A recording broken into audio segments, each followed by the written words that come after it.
Assalamualaikum warahmatullah. Dear students, today I would like to discuss about how to make long sentences in English. আমরা কিভাবে লম্বা বাক্য তৈরি করব ইংলিশে সেই বিষয়টা আমরা ইনশাআল্লাহ আলোচনা করব। তাহলে আমরা প্রথমে কিছু সাবজেক্ট দেখে নিই। দেখো, আই অর্থ কি? আমি, ওই, আমরা, ইউ, তুমি। তাহলে আই অর্থ আমি, উই অর্থ আমরা, ইউ তুমি, ইউ তোমরা, দে অর্থ তারা, ইট অর্থ ইহা, তারপরে পরিবর্ত করি, হি অর্থ সে, সি অর্থ সে, হি অর্থ একজন পুরুষকে বোঝায়, সি অর্থ একজন স্ত্রীকে বোঝায়।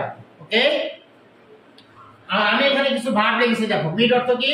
সাক্ষাৎ করা, মিট অর্থ সাক্ষাৎ করা, গো অর্থ যাওয়া, কাম অর্থ আসা, রিড অর্থ পড়া, রাইট অর্থ লেখা, প্লে অর্থ খেলা করা। ওকে, তাহলে দেখো আমি এখানে একটা ভার্ব লিখছি যে গো, গো, গো অর্থ কি? যাওয়া, এটা কি আমরা সবাই জানি না? ওকে, গো অর্থ যাওয়া, এটা আমরা সকলেই জানি। কিন্তু এই গো দিয়ে দেখো আমি কি বললাম, এখান থেকে একটা সাবজেক্ট নিয়ে নিলাম। আমরা ইতিপূর্বে গত ক্লাসে আমরা শিখেছি প্রেজেন্ট ইনডিফিনিট টেন্সে গঠন প্রণালী। আই গো আমি যাই, উই গো আমরা যাই, ইউ গো তুমি যাও, হি গো সে যায়, সি গো সে যায়, দে গো তারা যায়, ইট গো সি হা যায়। এইভাবে আমরা শিখেছি। এখন আমরা এই বাক্যটাকে আই গো আমি যাই, এই বাক্যটা আমরা কত লম্বা করতে পারি। দেখো, I go to school by bus in the morning. M-O-R-N-I-N-G. I go to school by bus in the morning. মানে কি? আমি সকালে বাসে করে স্কুলে যাই। লম্বা একটা বাক্য হয়ে গেল না? আমি সকালে বাসে করে স্কুলে যাই। I go to school by bus in the morning. আবার দেখো, আমি সাক্ষাৎ, মিট অর্থ কি? সাক্ষাৎ করা। আমি যদি বলি আমি তোমার সাথে সকালে স্কুলের সামনে সাক্ষাৎ করব, অথবা আমি তোমার সাথে তোমার বাসার সামনে সকালে সাক্ষাৎ করব। আর লম্বা একটা বাক্য করো না? আর ইংলিশ কি হবে? I meet with you, I meet with you,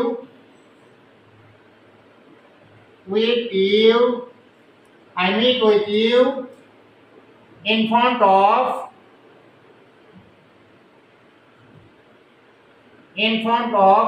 অর্থ কি? সামনে। in front of অর্থ সামনে, বলো কোথায়?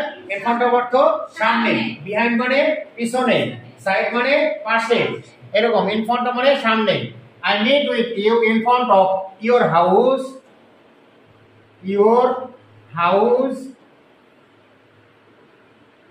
in the morning, অথবা in the evening।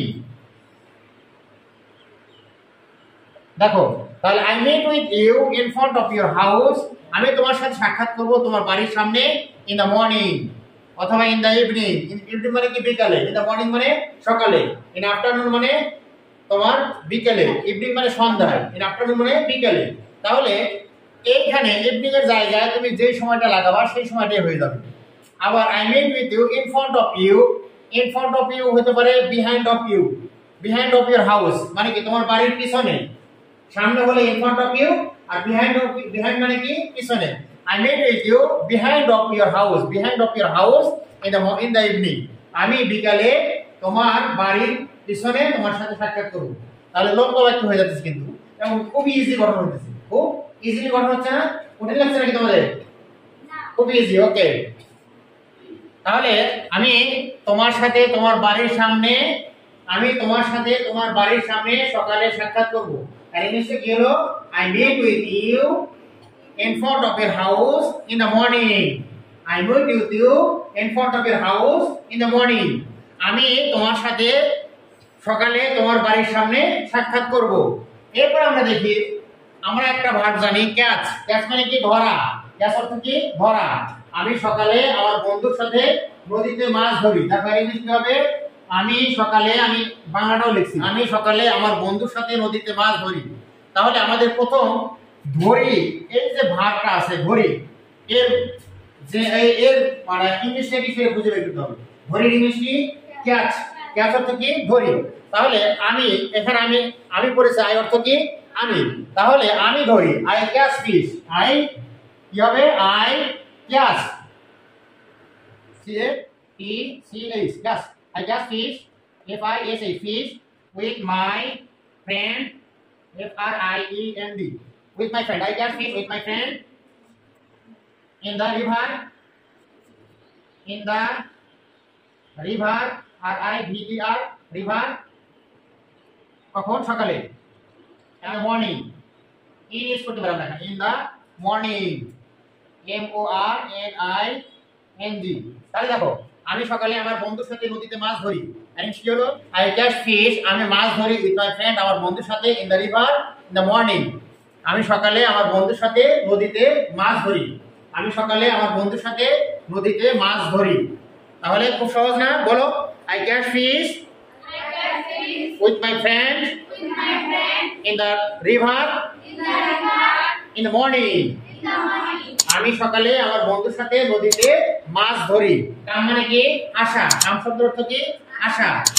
I come to my house, to my house I-O-U-S-E house, I come to my house by rickshaw, by মানে কি দ্বারা, রিক্সা R-I-C-K-S-H-A-W রিক্সা। তাহলে কি হলো I come to my house by rickshaw from market M-A-R-K-E-T market after buying some books। দেখো কত লম্বা একটা বাক্য হয়ে গেল।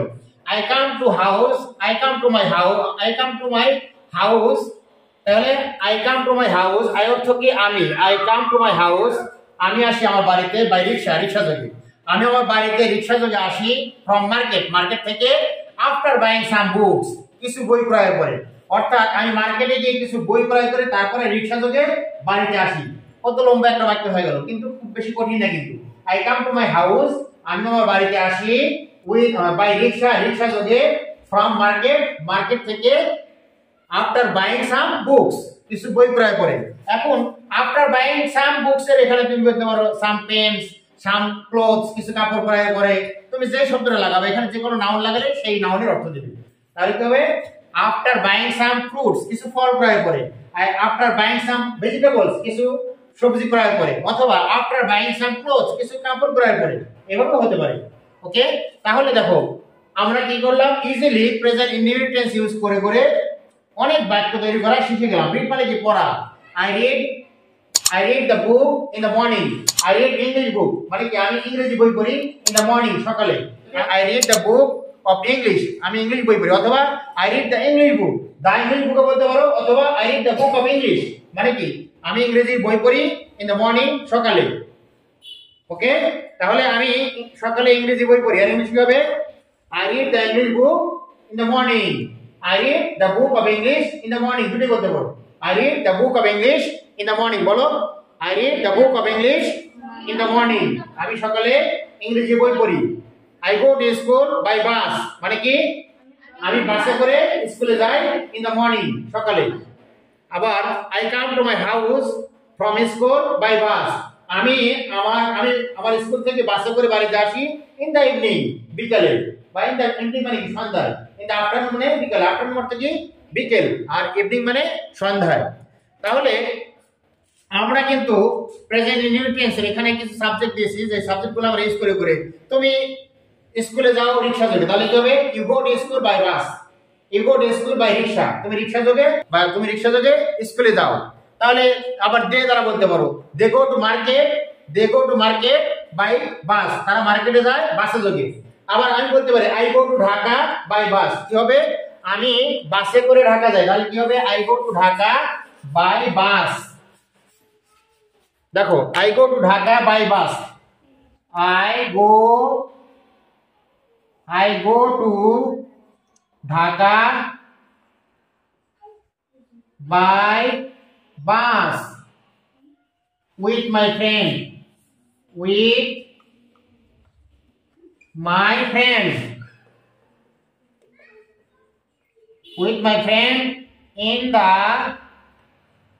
morning. দেখো কত লম্বা একটা বাক্য হয়ে গেল। I go to Dhaka by bus with my friend in the morning, মানে আমি আমার বন্ধুর সাথে সকালে বাসে করে ঢাকা যাই। আমি আমার বন্ধুর সাথে সকালে বাসে করে ঢাকা যাই। তাহলে ব্যাপারটা খুব বেশি কঠিন হলো নাকি? সহজ। I go to Dhaka মানে কি আমি ঢাকা যাই বাই বাস, বাসে করে, উইথ মাই ফ্রেন্ড আমার বন্ধুর সাথে, ইন দ্য মর্নিং সকালে, অথবা যদি বিকেলে যাও তাহলে বলতে ইন দ্য ইভিনিং, অথবা যদি রাতে যাও তাহলে in the night, at night. তাহলে রাতে ইংলিশের ক্ষেত্রে কি হয়? অ্যাট হয়। অ্যাট দ্য নাইট মানে কি? রাতে। অ্যাট নাইট রাতে। আর ইন দ্য মর্নিং সকালের ক্ষেত্রে হয় ইন হয়। প্রিপজিশনের নিয়ম আমরা আগে শিখেছি। একটা ক্লাসে আমরা কি করেছিলাম? প্রিপজিশনের নিয়ম শিখেছিলাম, যেখানে বলেছিলাম যে প্রিপজিশন যাকে ইংলিশে বলা হয় প্রিপজিশন, আরবিতে বলা হয় হরফে জ্বর। আরবিতে কি বলা হয়? হরফে জ্বর। তাহলে সেই ক্লাসটা আমরা দেখে নিলে এটা বুঝতে পারবো। তাহলে আমি আশা করছি তোমরা সকলেই এই ক্লাসটা থেকে কিভাবে আমরা প্রেজেন্ট ইনডিফিনিট টেন্স ইউজ করে করে লম্বা বাক্য তৈরি করতে পারি সেই বিষয়টা তোমরা বুঝতে পেরেছো, এবং এটা বাসায় সকলেই প্র্যাকটিস করবে। আর আমি এখন থেকে নিয়মিত এই ধরনের ক্লাস নিতে থাকবো ইংলিশে। তোমরা আমার সাথে থাকলে আমি আশা করি খুবই দ্রুত 2 থেকে 3 মাসের ভিতরে তোমরা ইংলিশে ফ্লুয়েন্ট স্পিকার হতে পারবে, কথাবার্তা বলতে পারবে। আমি আশা করছি যারা আমার সাথে এখানে আছো এবং যারা দূর থেকে আমাকে দেখছো সকলেই আমার চ্যানেলটা সাবস্ক্রাইব করে আমার সাথেই থাকবে, এবং তোমরা খুব অল্প সময়ের ভিতরেই আরবি এবং ইংলিশে ফ্লুয়েন্ট স্পিকার হবে সেই আশাবাদ ব্যক্ত করে সকলের সুস্বাস্থ্য ও দীর্ঘায়ু কামনা করে এখানে আমার সংক্ষিপ্ত ক্লাস শেষ করছি। আসসালামু আলাইকুম ওয়া রাহমাতুল্লাহি ওয়া বারাকাতুহু।